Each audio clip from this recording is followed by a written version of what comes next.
Hi hello నమస్తే అండి. Welcome back to my YouTube channel. ముందుగా అందరికీ రథసప్తమి శుభాకాంక్షలు. అండ్ మీరందరూ కూడా ఈ ఫెస్టివల్ని చాలా బాగా సెలబ్రేట్ చేసుకున్నారని అనుకుంటున్నాను.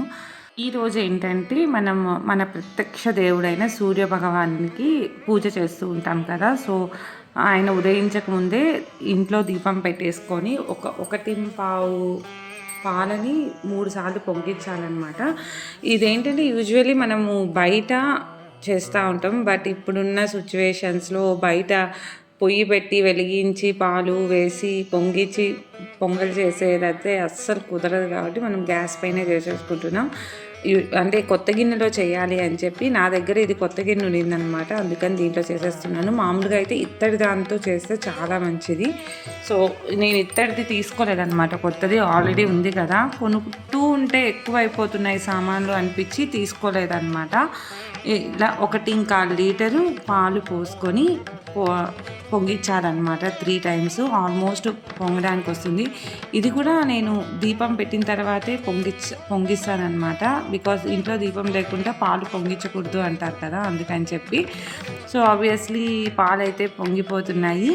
ఇలా పొంగిన ప్రతిసారి ఏంటంటే బియ్యము, పప్పు, చక్కెర ఏదో ఒకటి ఊరికే అలాగా వేయాలన్నమాట.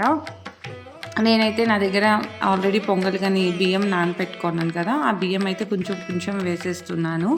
సో అలాగా 3 టైమ్స్ పొంగిచ్చేసానమాట. పిల్లలు స్కూల్కి వెళ్ళే లోపల చేసేయాలి అని చెప్పి నేను కొంచెం త్వరగా లేచేసి అన్నీ చేసేసానమాట. నేను వాళ్ళు లేసినప్పుడు వాళ్ళని రెడీ చేసి పూజ చేయడానికి కొంచెం టైం ఉంటుంది అని చెప్పి సో ఫస్ట్ నేను అన్నీ ప్రిపేర్ చేసేసుకుంటున్నాను పిల్లలు నిద్ర లేవకముందే. అండ్ 3 సార్లు ఇలా పొంగేసిన తర్వాత సో ఇన్ని పాలతో అంటే మనం పొంగలే అంటే ఒక 10 మంది అలా ఉంటే ఇంత పొంగల్ చేస్తే కరెక్ట్గా సరిపోతుంది. బట్ మేము ఉండేది నలుగురం అంటే చాలా తక్కువ తింటాము స్వీట్ అంటే, అందుకని చెప్పి కొంచెం ఈ పాలల్లో కొద్దిగా పాలైతే పక్కకి తీసి పెట్టేసి కొంచెం పాలు ఎంత నాకు పొంగలికి ఎంత అవసరమో అంత తీసుకొని చేద్దామని చెప్పి అనుకుంటున్నాను. బికాస్ ఇన్ని పాలు అనవసరంగా చేసేసి వేస్ట్ అవ్వడం అంటే నాకు నచ్చదనమాట. అందుకని చెప్పి కొన్ని అయితే పక్కకి తీసి పెట్టేస్తాను. ఇలా తీసి పెట్టచ్చా అని మీరు అడుగుతారేమో, అదంతా ఏం లేదండి. మనం లెక్క 1.25 లీటరే. దెన్ తర్వాత ఏంటంటే మనకి ఎన్ని కావాలో అన్ని తీసి పెట్టేసుకుంటే సరిపోతుందన్నమాట. సో ఇలాగ కొన్ని పాలైతే తీసేసి నాకు పొంగలికి కావాల్సిన పాలు మాత్రమే తీసేసుకున్నాను. ఈరోజు పరమాన్నం మొత్తం మనం అంటే ఫస్ట్ నుంచి పాలతో చేస్తున్నాం కాబట్టి ఇంకా టేస్ట్ ఎమ్మీగా వస్తుందన్నమాట. చాలా అంటే చాలా బాగుంటుంది. సో ఫస్ట్ అయితే పప్పు వేసుకోవాలి. నేను బియ్యం వేసేసాను మర్చిపోయి. సో ఇంకా బియ్యం కొంచెం ఉడికిన తర్వాత మళ్ళీ నెక్స్ట్ పప్పు వేసేసాను అనమాట. వేసేసి కొంచెం ఇలా లిప్ పెట్టాము అంటే కొంచెం త్వరగా ఉడికిపోతుంది కదా. ఇది అయ్యే లోపల ఇంకా మిగతా ఊరికే దీపం పెట్టేశాను కదండి, నెక్స్ట్ పూజ అంతా కూడా కంప్లీట్ చేసేసుకుందామని చెప్పి మళ్ళీ దేవుడి ఇంట్లోకి వచ్చేసానమాట. ఇది మా ఇంట్లో పూసే శంకుపూల చెట్టు. ఈరోజు ఈ పూలతోనే స్వామి అమ్మవార్లకి అర్చన అయితే చేసేస్తాను. రోజు కూడా ఇవే యూజ్ చేస్తూ ఉంటానండి.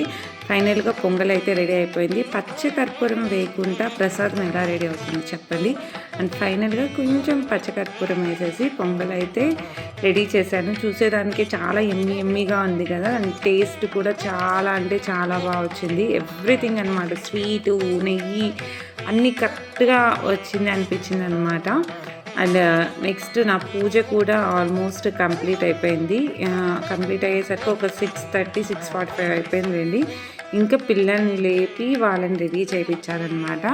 అండ్ మనము ఈరోజు ఎక్కువగా యూజ్ చేసేది ఏంటంటే జిల్లేడాకులతో మనము స్నానం చేస్తాం కదా, తెలిసిందే అందరికీ. సో పిల్లల కోసం అని చెప్పి ఇవి తీస్తున్నాను అనమాట. సో వాళ్ళకి స్నానం చేయించేసి నెక్స్ట్ ఏంటంటే ఇలా బయట రెడీ చేసేసాను. యూజువల్లీ మనం బయటే పెడతాం కాబట్టి దేవుడికి ఇలా బయట రెడీ చేసేసాను అనమాట. నా దగ్గర రేక్కాయలు దొరకలేదు.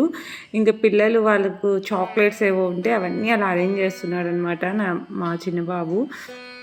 సో వాళ్ళకి చెప్తాం కదా ఏంటి అంటే సూర్యుడు బర్త్డే అలా చెప్తాను కదా, వాళ్ళు ఏంటంటే బర్త్డే అంటే చాక్లెట్స్ ఉండాలి అని చెప్పి అన్నట్లు చాక్లెట్స్ పెట్టారనమాట. ఇంకా 3 టైమ్స్ మనం సూర్యుడికి అజ్యం వదులుతాం కదండి, అజ్యాన్ని కూడా అందరం మేమంతా వదిలేసి ఇంక దేవుడికి బాగా ఫుల్గా గట్టిగా దండం పెట్టుకున్నాం అనమాట. సో ఇలా అందరూ అనమాట. తెలియదు కదా, పిల్లలు కొంచెం కన్ఫ్యూజ్ అయ్యి చేస్తుంటారు. ఎవ్రీ ఇయర్ చేస్తూ ఉంటారు, బట్ మర్చిపోతారు అనమాట. అండ్ ఫైనల్గా నేను చేసిన పొంగల్ కూడా పెట్టేసి ఇంకా దేవుడికి అయితే దండం పెట్టేసుకుంటున్నాము. ఇంకా ఫైనల్గా కొబ్బరికాయ అండ్ హారతి కూడా ఇచ్చేస్తున్నారనమాట అందరూ. సో స్కూల్కి లేట్ అయిపోతుంది అనమాట, అందుకని చెప్పి ఫాస్ట్గా చేస్తున్నారు వాళ్ళు. మళ్ళీ బయట నిలబెట్టేస్తారని చెప్పి ఇంకా ఇంట్లో పూజ చేసిన తర్వాత పిల్లల్ని స్కూల్లో వదిలేసి నేను టెంపుల్కి వెళ్ళానమాట.